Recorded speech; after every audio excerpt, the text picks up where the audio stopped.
Paulo Vieira, eu tenho 28 anos, eu sou natural da cidade de Goiânia, capital do estado de Goiás, e moro há 3 anos em São Paulo. Então, em julho desse ano, eu faço meu aniversário de 3 anos. Um brasileiro, mais um na história, que emigrou, que mora fora, que foi atrás de conseguir realizar sua carreira profissional, que, por sinal, no meu caso, é na área de comunicação. Então, comunicação e marketing, eu me formei em publicidade e propaganda, que é uma habilitação do curso de comunicação social. Eu estudei na PUC Goiás, me formei em 2013. Então, sou um egresso da Pontifícia Universidade Católica de Goiás e peguei bem essa fase de transição, quando ela estava ganhando mais projeção, deixando de ser universidade católica para ser uma pontifícia universidade. E eu tinha muita expectativa de onde esse trabalho iria me levar. Naquela época, a formação era o aspecto mais importante da minha vida acadêmica e profissional, era ter as oportunidades durante o curso. E aí, ali no final de 2013, eu já percebi, já tinha descoberto pelas minhas experiências daquele momento, que a agência não era a minha praia. Então, o que eu faço hoje, eu trabalho em empresa do mercado privado, mas não é agência. Tive uma breve passagem por agências, mas não foi onde eu me estabeleci. Então, hoje eu trabalho com comunicação digital, e aí isso é um tempo total de 10 anos de carreira. Então, esse ano também marca o meu 10º ano trabalhando dentro do mercado, trabalhando como profissional da área. Comecei ali no finalzinho da faculdade, e hoje eu trabalho numa multinacional do setor agrícola.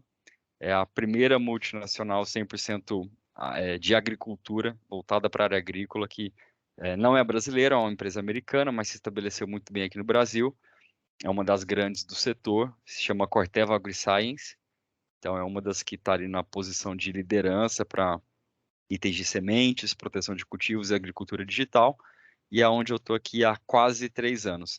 Nesse meio do caminho também, entre me formar como publicitário e chegar aqui nesse ponto, na função de hoje, também passei por outras atividades, trabalhei no marketing numa área um pouco mais genérica. Genérica não, generalista seria o mais adequado para poder descrever, que é uma área de conhecimento maior, como talvez seja a maior parte dos nossos profissionais de marketing hoje no Brasil, que não faz uma única coisa, mas faz várias coisas dentro de uma mesma área, até eu chegar dentro de um conteúdo um pouco mais especializado, que é o que eu estou fazendo hoje. Também vim agregando outros cursos ao longo desse caminho. Eu estudei economia comportamental, fiz um MBA na SPM, só que ele ainda está em aberto porque eu não me formei, eu não fiz o projeto de conclusão. Então, é uma dessas coisas que são os atropelos que acontecem pelo caminho. E eu estava extremamente aplicado com esse curso. Acho que é até legal contar, dividir essa experiência também, quando a gente toma decisões sobre o que priorizar dentro da sua carreira. E eu comecei a estudar numa fase em que eu queria muito uma atualização de conhecimento. E aí isso surgiu de uma preocupação que eu não queria fazer o mesmo curso que todo o mercado fazia, que é uma tendência de se especializar em marketing ou marketing digital, para quem trabalha em departamentos de marketing ou comunicação e vem do curso de publicidade. E isso está errado? Não, você fazer uma especialização em marketing é uma tomada de decisão. Mas eu estava cansado dos temas, dos termos, e entendi que talvez não fosse me agregar. Então, busquei algo diferente. Era uma área nova naquele momento, tinha poucos profissionais no Brasil e poucos cursos. A economia comportamental, para quem não conhece, é uma área que deriva da economia experimental. Então, é uma área que, diferente de o conhecimento aplicado e muito empírico da economia como disciplina, ela trabalha muito mais o processo de pesquisa e está muito mais ligado às tomadas de decisão de alguém em relação às preferências, a como essa pessoa toma decisões. Então, eu fui ali e vi um link de, bom, beleza, se eu aprender como alguém toma decisões, eu posso ter um conhecimento aqui muito mais científico. A publicidade, a comunicação, ela não me traz isso, me traz num embasamento que ainda não é como uma ciência proprietária, e eu vou ter uma visão um pouco mais analítica das coisas. E foi legal, funcionou super bem por um tempo, até que eu mudei de emprego, me mudei de cidade e estado, e aí as coisas ficaram muito pesadas para eu conseguir manter essa rotina funcionando. E aí, curiosamente, era um curso semipresencial em que eu vinha algumas vezes a São Paulo para poder participar dos eventos, fazer as provas, etc. E quando eu morava fora do estado de São Paulo, eu estava em todos os eventos. Depois que eu me mudei para São Paulo, eu deixei de participar dos eventos e foi quando esse curso ficou pelo caminho. Mas é algo que eu pretendo retomar e acho que é uma estratégia que pode funcionar muito bem para quem está se perguntando aí como que você pode, de alguma maneira, se profissionalizar e se complementar em relação a disciplinas das suas áreas de conhecimento, assim. Tomar a decisão de ser um especialista, ela é muito importante, mas ela não precisa refletir a sua trajetória acadêmica. Então, eu percebi isso, achei muito legal quando eu me provoquei para ir para uma área da economia, que eu estava em contato com pessoas de completamente outras realidades, isso me forçou a ter um embasamento teórico que eu não tinha até então como um comunicador, como alguém que tinha estudado publicidade. E também tive a oportunidade de fazer uma especialização de mercado, essa voltada para empresas, pela Fundação Dom Cabral, que foi um projeto de trabalho em que você tem ali disciplinas que uma empresa real ela te entrega. Então você tem um conteúdo para projetos, um conteúdo para marketing, outro para finanças, que é um programa de desenvolvimento executivo, que é bem legal. Então, se você em algum momento que está assistindo tiver a oportunidade de fazer isso, seja pela empresa que você trabalha ou através de alguma outra oportunidade que surja numa escola de negócios, é uma boa, principalmente pela troca que você tem com outras pessoas. Então, essa rede de contatos, ela faz muita diferença.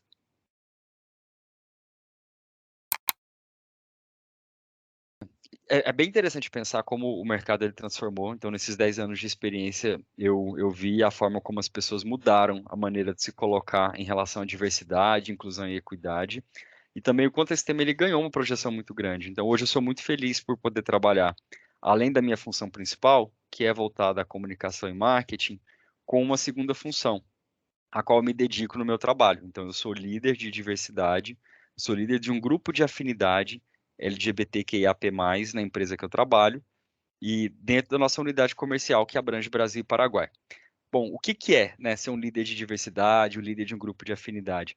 É uma estrutura que muitas empresas, hoje, infelizmente, ainda apenas as maiores, é raro a gente ver esse tipo de estrutura ou ocupação numa empresa pequena, espero que isso possa se democratizar, mas é uma estrutura de trabalho que você tem ali as estratégias e todo o posicionamento voltado para a diversidade, para a inclusão e a equidade sendo compartilhadas e lideradas pelos funcionários, e não só por investidores, pelo presidente ou pelo alto escalão de uma empresa, mas por outros funcionários em diferentes níveis da hierarquia que têm uma autonomia para tomar essa decisão e ajudar a construir juntos melhores resultados. Então, eu estou nessa função como líder desse grupo de afinidade para as pessoas que fazem parte da sigla Pride há um ano, um pouco mais de um ano. Comecei como co-líder e eu estava ali há poucos meses na experiência, entendendo o que que era esse papel, me expondo um pouco mais, participando de eventos, quando a líder do grupo, então a pessoa que eu dividi ali o dia a dia, ela topou sair para uma outra experiência profissional, e aí me convidaram para passar pelo processo e assumir a função de liderança. Eu fiquei bastante com o pé atrás do tipo, será que eu estou preparado? E aí foi o momento que eu me questionei da capacidade, da entrega que eu poderia ter nessa função, mas eu fiquei bem satisfeito e feliz, empolgado e aceitei e estou muito honrado e também feliz com a decisão que eu tomei, de olhar para trás e saber, beleza, você tomou uma decisão certa em aceitar fazer esse trabalho. Então, essa empresa, a empresa que eu estou, e felizmente outras hoje no mercado, elas têm um papel muito importante, que é de educar a sua própria audiência, então, é conversar com a sua comunidade, com seus funcionários, a família dessas pessoas também, e levar um conteúdo de conscientização e promoção de políticas de equidade e políticas de diversidade também. São coisas diferentes. Então, é muito importante que a gente primeiro estabeleça uma riqueza através da diversidade, a pluralidade, as pessoas têm origens diferentes, orientações sexuais, identidades de gênero que não são iguais, e falar principalmente de pessoas LGBT no mercado de maneira aberta era um tabu muito grande, talvez ainda seja algumas realidades, mas é esse papel que ajuda a cumprir essa necessidade e a fechar essa lacuna.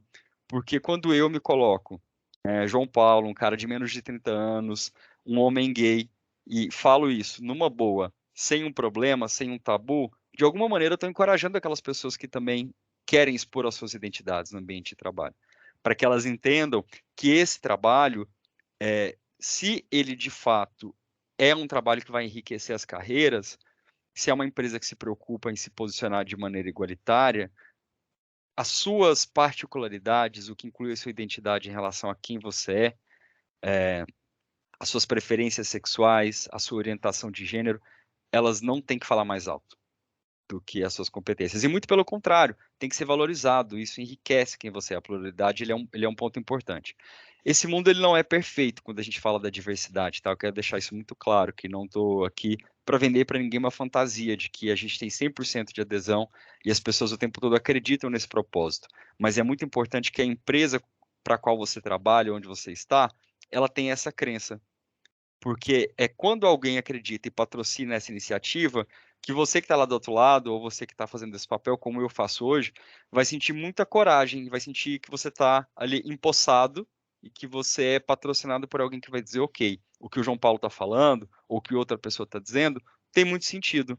E aí vamos ouvir, vamos pensar nas políticas e nessas iniciativas. Então, esse é o meu segundo trabalho, que às vezes é o trabalho principal, porque ocupa bastante do meu tempo também, com o qual eu divido a agenda. E a gente tem uma produção de materiais bem extensa, que envolve desde criar reuniões com funcionários da empresa, a fazer campanhas de publicidade e campanhas de comunicação, em especial, para a comunidade fora da empresa também, posicionando o que a gente acredita e como a gente quer espelhar esse futuro. Tem um trabalho político no aspecto de desenho de políticas muito importante, que é pensar a consistência da empresa, analisar os gaps, imaginar como que você melhora a contratação de profissionais de diversidade, como que você retém as pessoas, como é que você faz com que um profissional em fase inicial ou uma fase avançada de carreira, ele queira viver a sua identidade, se sinta confortável para ser uma pessoa LGBTI+, no ambiente de trabalho e queira estar ali. Ele sinta que aquele ambiente pertence a ele também. Então, são desafios muito grandes. O escopo desse trabalho, ele é muito grande e a gente tem que escolher as prioridades, mas é um trabalho fundamental e com o qual eu me envolvo. Então, esse trabalho, ele representa uma parte das minhas metas. Então, eu tenho como uma meta de trabalho, faz parte da minha avaliação anual de desempenho, aquilo que eu entrego como um líder de diversidade dentro da empresa. Eu faço parte do comitê aqui para o Brasil da empresa, o Comitê de Diversidade. Eu também faço parte do Comitê Regional América Latina e também estou hoje dentro do Comitê Global de Diversidade da empresa, que são as lideranças Pride da empresa que se reúnem uma vez por mês para debater como elas podem ajudar corporativamente a empresa a avançar o tema. É um trabalho bem legal, que traz muita projeção profissional também, mas é um trabalho de autorrealização, porque quando eu estou ali, eu me vejo representado pelas coisas que eu gostaria que as outras pessoas elas fizessem. E aí teve um marco bem legal dessa história, nessa trajetória, que agora em 2022 nós fizemos a convenção anual da empresa, então que reúne todos os funcionários e também alguns prestadores de serviço muito importantes para a nossa equipe comercial. No passado era uma reunião presencial. Agora, ainda com restrições de pandemia até o início do ano, a gente fez um evento de forma virtual, mas um evento muito bem produzido, um evento feito diretamente de um estúdio de TV, com uma produção de TV, um evento muito rico em todos os aspectos de produção.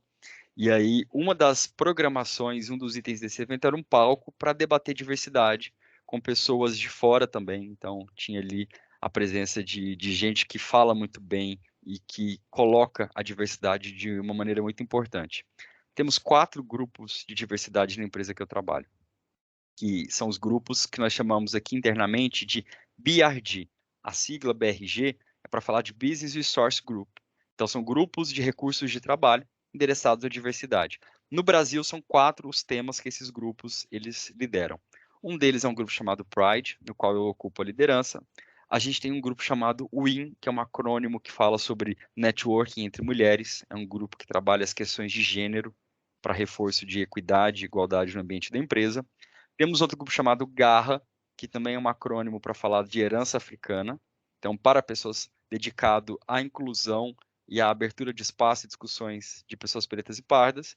E um outro grupo, que é um grupo voltado a pessoas com deficiência, que é o DAO, o nosso grupo chamado DAO, também é um acrônimo, tá? Então, tem essas siglas todas. Enfim, por que eu estou contando essa história para vocês? Porque essa visibilidade ela é muito importante quando você quer, de alguma maneira, projetar o trabalho que você faz em grupo.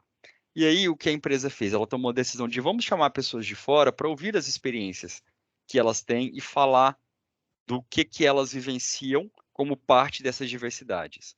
Só que eu fui um convidado de dentro da empresa, então tinha ali no palco pessoas de fora e pessoas com uma vivência excepcional.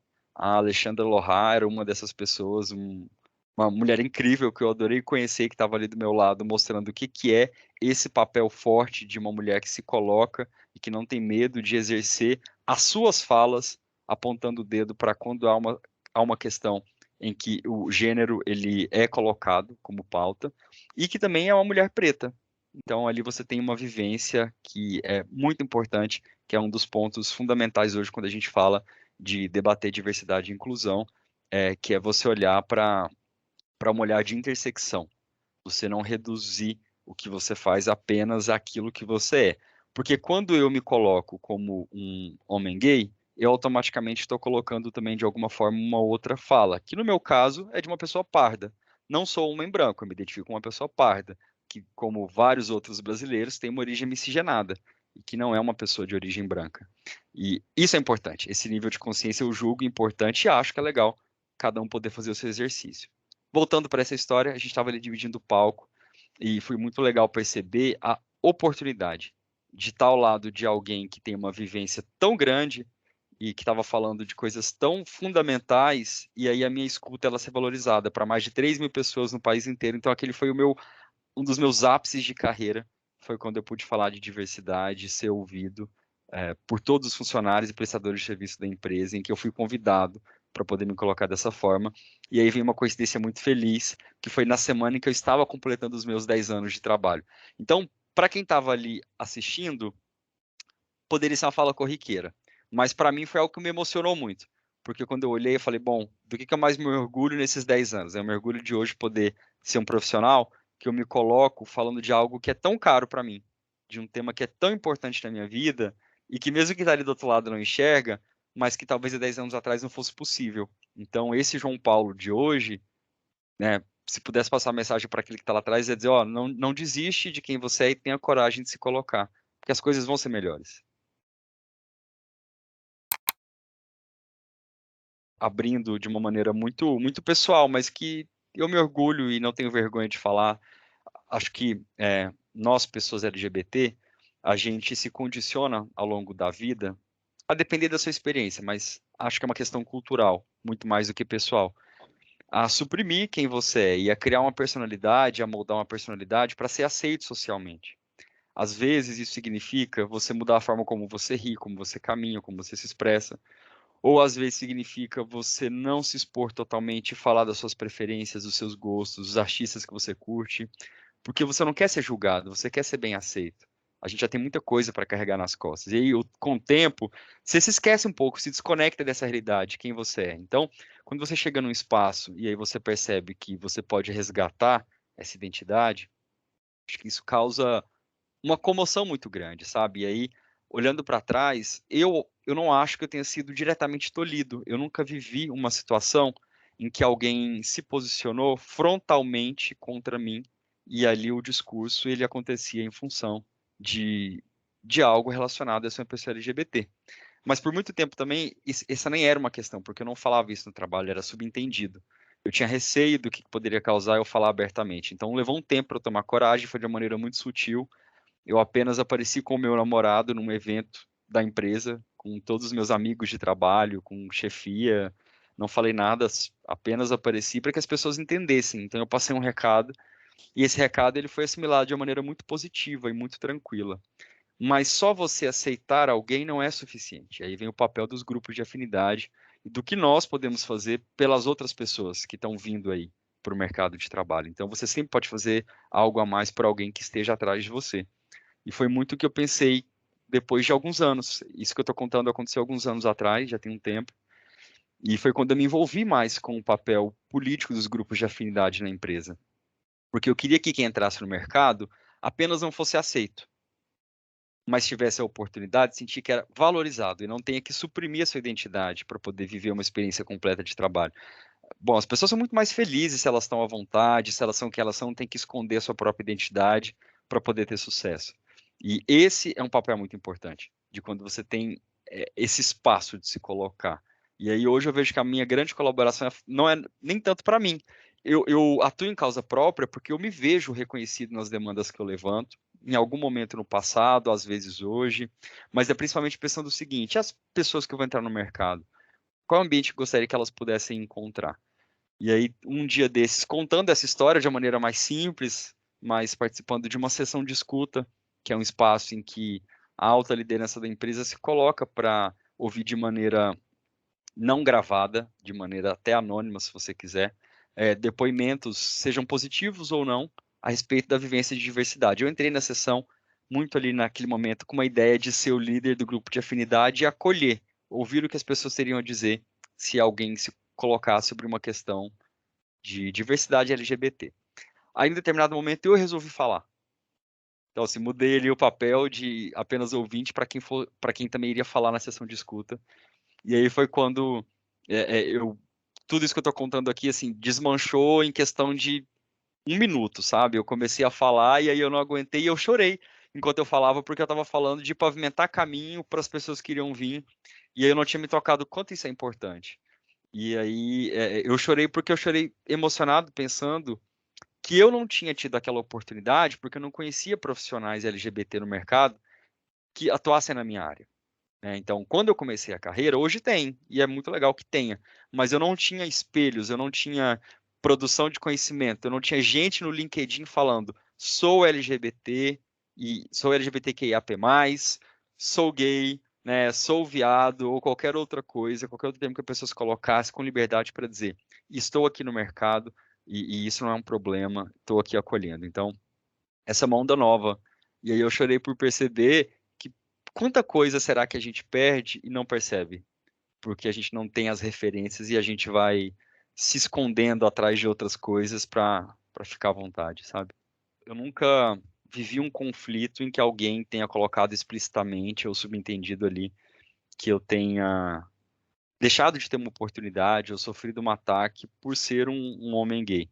Mas essa é uma experiência muito nova para mim também, porque assim, quando eu contei a história de que aconteceu alguns anos atrás, eu tive apenas 2 experiências de emprego nesse meio tempo, desde que eu me coloquei com a minha identidade LGBT no mercado.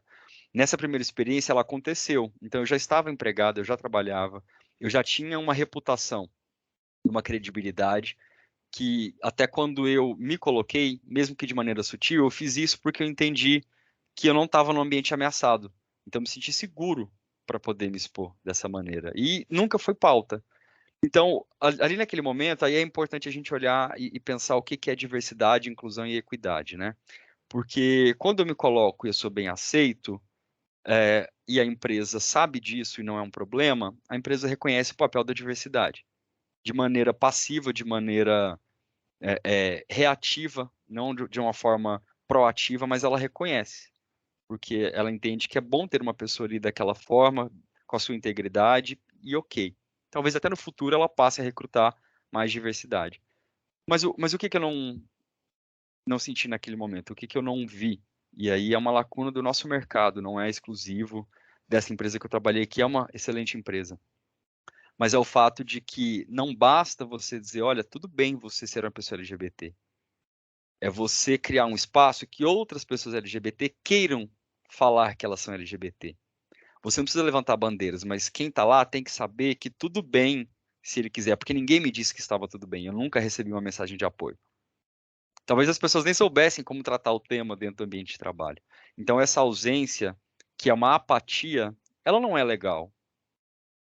Ela pode ser um ambiente, em algum momento, de respeito, mas não é de acolhimento. Aí vem o papel da gente falar da equidade, que é oferecer possibilidades que, mesmo que tenham distâncias diferentes e partam de origens diferentes, elas possam oferecer uma possibilidade de chegar num mesmo local para aquela pessoa. Não dá para a gente falar de equidade se eu não olho e reconheço que, às vezes, uma pessoa LGBT ela não consegue ter os mesmos acessos que uma pessoa hétero. Ah, mas você está dizendo quais são os dados que comprovam isso? Não, eu estou dizendo o seguinte, que a vivência de uma pessoa LGBT, especialmente em grupos marginais, como as pessoas trans, ela é diferente. Porque muitas vezes essa pessoa, ela tem uma carga social tão grande para enfrentar em função da sua orientação sexual ou da sua identidade, que ela sequer consegue se colocar no mercado de trabalho. Ou quando ela coloca, ela oprime e ela se fecha em relação a quem ela é, porque ela não quer ter que enfrentar aquilo que ela passou fora daquele ambiente. Então, é muito importante olhar para esse aspecto, porque às vezes quem está aqui assistindo não se identifica como uma pessoa LGBT é uma pessoa que está nesse espectro de diversidade sexual, mas vai tomar uma decisão em algum momento em nome de uma empresa. Vai ser um executivo no mercado ou numa entidade de terceiro setor que pode colaborar. Então, há várias formas de fazer esse papel, e aí entra esse processo, a gente olhar para a diversidade, para equidade, né? E também, às vezes, para as questões de igualdade, que é você oferecer uma correlação justa e você não separar alguém em relação às possibilidades em função das diferenças que essas pessoas têm, mas entender e acolher, assim, sabe, bem essas diferenças também. Primeira vez que eu fiquei com um cara, que eu beijei um homem, e eu estava com uma amiga que eu fiz na faculdade, que foi uma colega de curso, e ela foi quem eu dividi isso. Só que eu não tinha coragem, não ficava muito à vontade, porque eu tinha receio de como as pessoas iam me julgar. Eu não sabia se ia ser bem recebido, e olha que surreal, mesmo num ambiente em que é conhecido pela diversidade, ainda assim eu não ficava à vontade. Mas por quê? Não era responsabilidade somente daquelas pessoas e do ambiente que a gente estava, mas é porque a sociedade é assim, é heteronormativa. Ela direciona você para entender e fazer uma leitura do ambiente que você associa como algo normal, muito entre aspas esse normal, porque a normalidade é o que é aceitável, é a média, que a média é você seguir um comportamento padrão e não faz parte desse padrão ser uma pessoa LGBT, mesmo no ambiente de diversidade, que às vezes a diversidade ela também é colocada dentro de uma caixinha do rótulo, sabe, daquela coisa de, temos uma cota, um grupo de amigas precisa de um amigo gay para que ele preencha esse espaço e eu possa dizer para as pessoas que tem um amigo gay.